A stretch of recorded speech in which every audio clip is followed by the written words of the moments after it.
नमस्कार, सतीश कदम. मी straight talk मध्ये आपलं सर्वांचं मनपूर्वक स्वागत करतो. खरं तर बऱ्याच दिवसांनी हा शो आपण परत चालू करत आहोत. एकतर आमच्या लाईव्ह कोकण एक्सप्रेसच्या व्ह्युअर्सनी आणि आमचं तुम्हाला आपल्याला सर्वांनाच माहिती आहे, कोकण एक्सप्रेस हे वृत्तपत्र आहे. त्याच्या वाचकांनी सुद्धा मला अनेक वेळा खाजगीत बोलताना सांगितले की परत तुम्ही चालू करा. तर आपण तो चालू करत आहोत. आपण मला जो प्रतिसाद दिला याबद्दल पहिलं मनपूर्वक मी तुमचं धन्यवाद व्यक्त करतो. मी जेव्हा ह्या गोष्टी किंवा सोशल मीडियावर मी टाकलं, तेव्हा मी असं म्हणालो होतो की सामाजिक आणि राजकीय, सांस्कृतिक या घडामोडी आपण करणारच आहोत.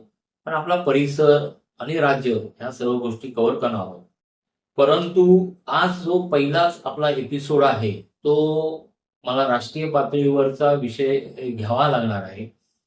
खरं तर राष्ट्रीय पातळीचा जरी असला तरी तो प्रत्येकाच्या घरातला आहे असं मला वाटतंय. आणि तो म्हणजे अलीकडेच जो सीजेपीचा मोर्चा निघाला दिल्लीमध्ये, आणि ज्याला आपण झेंजीची एक क्रांती म्हणतो. तर त्यावर मला काही भाष्य करावं असं वाटतं. तत्पूर्वी आपल्याला सर्वांच्या माहितीसाठी सांगतो की मी अग्रलेख त्यावर लिहिलेच आहे झेंजीच्या याच्यावर. आणि म्हणजे झेंजीचा मोर्चा या संदर्भात आता कालच शुक्रवारी आमच्या कोकण एक्सप्रेसमध्ये आम्ही अग्रलेख प्रसिद्ध केलाय. आपण तो जरूर वाचावा. त्याच अनुषंगाने मी आता हा पाठ करतो आहोत. खर तर आंदोलन हे 20 जुलैला होऊन गेलेलं आहे, परंतु त्याचं कवित्व संपलेला नाही. आणि आंदोलनाच्या निमित्ताने देशामध्ये दोन भागाची चर्चा सुरू आहे. अनेक जण आंदोलनाच्या बाजूला आहे, अनेक जण आंदोलनाच्या विरोधात आहे. मला इथे जी गोष्ट ठेवायची किंवा जी वस्तुस्थिती मांडायची, ही कोणत्याही पक्षाची, संघटनेची किंवा कुठल्याही ऑर्गनायझेशनची बाजू घेणारी किंवा त्याच्या विरोधात आहे असं नाहीये. मला मला जी ऑब्झर्वेशन्स मिळाली ती कुठूनही, म्हणजे वृत्तपत्रातून असतील, लिंक्सवरून असतील, सोशल मीडियावरून, ती तुमच्या समोर ठेवतोय. मला आशा आहे की तुम्ही यावर एक आपलं विश्लेषण तुम्ही स्वतः पण मांडाल किंवा प्रतिक्रिया द्या. सोनम वांगचुक हे या सीजेपीच्या आंदोलनात जोडले गेले होते, आपल्या सर्वांनाच माहिती आहे. तुम्ही सर्वांनीच टीव्हीवर आणि सोशल मीडियावर पाहिलं आहे. सुरुवातीच्या काळामध्ये जेव्हा आंदोलन सुरू करण्यात आलं दिल्लीच्या जंतर मंतर या ठिकाणी, त्यावेळी ते 15 ते 20 दिवस जवळजवळ वांगचुक हे उपोषणाला बसले होते आणि त्यांनी पाण्याचा, खाण्याचा एकही थेंब किंवा घास घेतला नाही. आणि त्यांची प्रकृती बिघडली. त्यांना मग सरकारने न्यायालयाच्या सूचनेप्रमाणे इस्पितळात हलवलं आणि त्याची जागा मग सीजेपीचे दीपक जो आहे त्यांनी घेतला. अभिजित दीपकेने घेतला. त्याच्यानंतर सौरभ दास आहे. या दोघांनी आणि त्यांच्या सर्व सहकार्याने त्याची जागा घेतली आणि मग ते आंदोलन वाढत गेलं. त्याच्यानंतर 20 जुलैला या लोकांनी, म्हणजे सीजेपीने एक आंदोलनाची घोषणा केली. म्हणजे जे उपोषणाला बसले होते त्यांनी घोषणा केली की आपण संसदेवर मोर्चा काढू. आणि इथेच या आंदोलनाने टर्न घेतलेला आहे, सर्वांनीच बघितलंय. आणि याच ठिकाणी मोठी धुमश्चक्री झाली.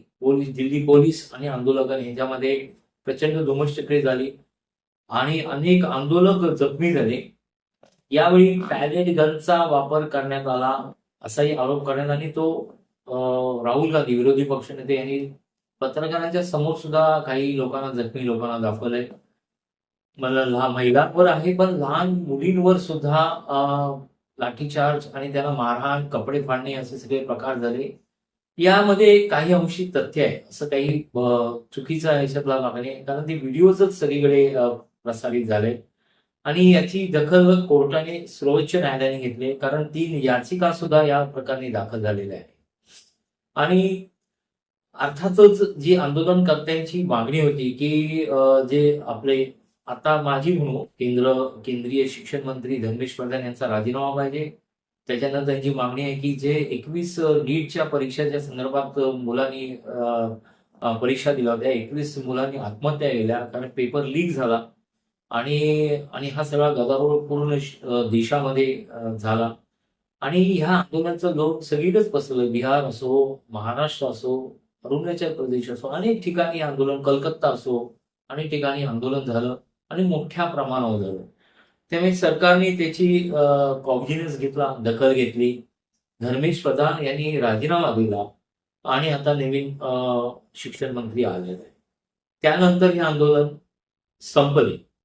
परंतु त्यानंतरचा पुढचा एक टप्पा सुरू झालाय, म्हणजे ह्या आंदोलनामध्ये कोण कोण सहभागी झाले होते याचा तपास आता तपास यंत्रणा करत आहे. दिल्ली पोलीस करत आहे, गुप्तचर यंत्रणा करत आहे. ज्या आंदोलनामध्ये विद्यार्थी अपेक्षित होते, नीटचे म्हणा किंवा जे स्टुडंट्स, जी झेनझी म्हणतो आपण, ती पिढी अपेक्षित होती, त्या आंदोलनामध्ये आपल्याला कदाचित माहिती आहे, नाही माहिती मला कल्पना नाहीये, परंतु या आंदोलनामध्ये जवळजवळ 2700च्या वर क्रिमिनल्स घुसलेली होती आणि त्याला आयडेंटिफाईड करण्यात आले. मला अग्रलेख लिहिल्यानंतर अनेक म्हणाले की याला पुरावा आहे, तर पोलिसांनी आयडेंटिफाईड केलेला आकडा आहे. पोलिसांनी प्रेसमध्ये सांगितलेला हा आकडा आहे. 2778 क्रिमिनल्स होते. ह्याच्यामध्ये 100च्या वर हत्येच्या प्रकरणातील आहेत, काही त्याच्यावर 250च्या वर आसपास हत्येचा प्रयत्न करणार आहेत, काही बलात्कारी आहेत, लुटारू आहेत. एवढे क्रिमिनल घुसले आणि ह्याचा थांग पत्ता आयोजकांना नाही. हे थोडंसं आश्चर्यकारक आणि खेदजनक आहे. या संसदेवर जेव्हा मोर्चा काढला, तो आपल्याला कदाचित माहिती, दिल्लीमध्ये गेला असेल तर कॅनॉट प्लेस हा दिल्लीतला सर्वात मोठा भाग आहे, उच्चभ्रू भाग आहे आणि बिझनेस सेंटर्स पण ते आहे. या ठिकाणी मोर्चा काढण्यात आला. तेव्हा जेव्हा लाठीचार्ज झाला तेव्हा पलटवार पण झाला. अनेक आंदोलकांनी दगडफेक केली असं म्हटलं जाईल. पोलिसांवर हल्ला केला. गाड्या तर पोलिसांच्या व्हॅन, जीप पळवल्या, त्या आपण सगळे व्हिडिओमध्ये पाहिलेच आहे आणि मोठी तोडफोड झाली. पोलिसही जखमी झाले. एका आकडेवारीनुसार 100 पोलीस यामध्ये जखमी झाले. त्यामुळे पोलिसांनी ह्या सर्वाचा तपास सुरू केला. काही आंदोलकांवर त्यांनी केसेस पण दाखवले गेले, एफआयआर पण दाखल केली आहे. हे सगळा थोडासा धसका मला वाटतंय काही विद्यार्थ्यांनी घेतलाय आणि त्याच्यात बऱ्यापैकी अल्पवयीन मुलांचं पण भरणं आहे की ज्यांनी व्हिडिओ केलेले आहे. आणि आश्चर्यकारक गोष्टी अशी आहेत की हे व्हिडिओ अत्यंत आक्षेपार्ह असे व्हिडिओ, थेट पंतप्रधानांना व्यक्तिगत टीका टिप्पणी हा शब्दच कमी पडेल एवढ्या शिवराळ भाषेत हे व्हिडिओ आहे. त्यांच्या जीवनावर आहे, पण त्यांच्या कौटुंबिक आईवर, त्यांच्या बाकी फॅमिलीवर त्याच्यावर टीका टिप्पणी केली आणि खूप घाणेरड्या शिवाय दिल्या, गलिच्छ शिवाय देण्यात आले. हे कोणत्याही पातळीवर ह्याचं समर्थन करता येत नाही किंवा याला पाठिंबा देता येणार. आजच पंतप्रधानांचा एक व्हिडिओ प्रसिद्ध झालाय इन्स्टावर, तुम्ही पाहिलाय माहिती नाही. त्याच्यामध्ये त्यांनी ही खंत बोलून दाखवली आणि त्याच्यामध्ये ते म्हणाले की भद्दे भद्दे गाली आली आहे आणि मला शिवाय दिल्या आहेत, मलाच काय माझ्या कुटुंबियांना दिलेली आहे. पण ही लहान मुलं आहे आणि त्यांना आपण सांभाळून घेतलं पाहिजे, त्यांना संधी दिली पाहिजे आणि सुधारण्याची संधी दिली असंही पंतप्रधान आपल्या व्हिडिओमध्ये म्हणतात. मला थोडंसं आश्चर्य असं वाटतंय, अभिजित दिपके यांच्यानंतर एक व्हिडिओ करून असं सांगतोय की एका मुलीवर एफआयआर करण्यात आलेली आहे. तर भारतीय जनता पार्टीचा जो सोशल मीडियाचे आहे ते किती घाणेरडी शिवाय देतात, ते किती गलिच्छ भाषा बोलतात, त्यांच्यावर का ना कारवाई.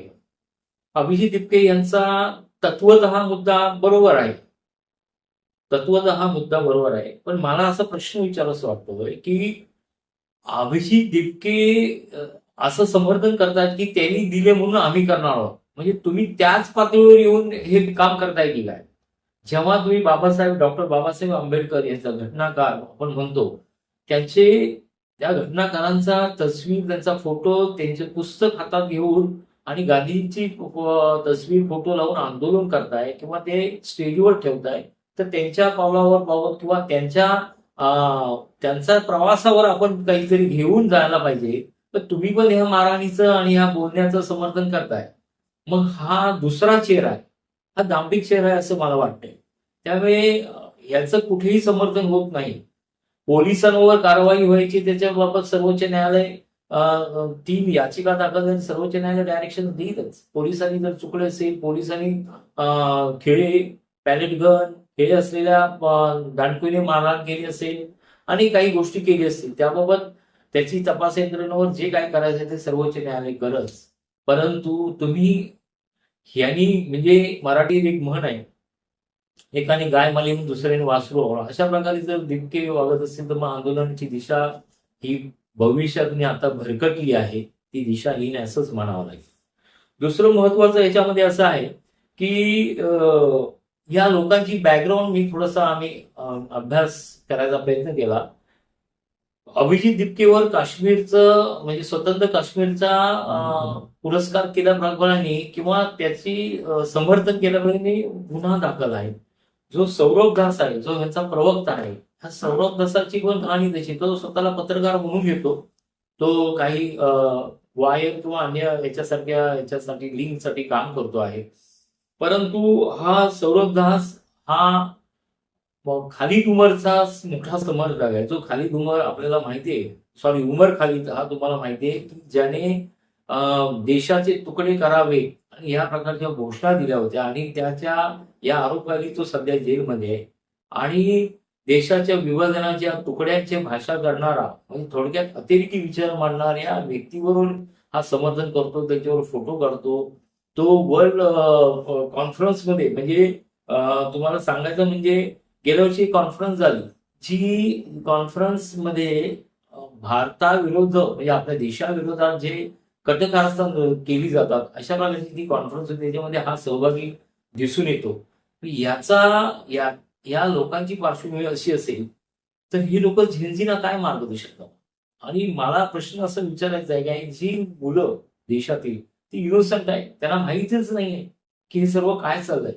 याच्यामध्ये आणखी एक दुसरा मला असं वाटतंय अजेंडा आहे की आत्ताच सरकारने FCRA बिल आणलं आणि ह्या बिलाचा छुपा अजेंडा पण सुद्धा ह्या आंदोलनामध्ये होता की अशी शंका येते. म्हणजे काय, हा जो फॉरेन फंडच्या संदर्भात सरकारने निर्बंध आणण्याचा जो प्रयत्न केला या बिला मागे, यातील सोनम वांगचुक सगळं अनेक जण जे समर्थन करतात म्हणजे ज्याच्यामध्ये काही स्टार पण आहेत, म्हणजे शबाना आझमी असतील, नासिरुद्दीन शाह असतील, आणखी काही लोक आहेत म्हणजे हे जे डावे आणि समर्थक आहेत यामध्ये समाजवादी तथाकथित या लोकांच्या अनेक संस्था आहेत, एनजीओज आहेत.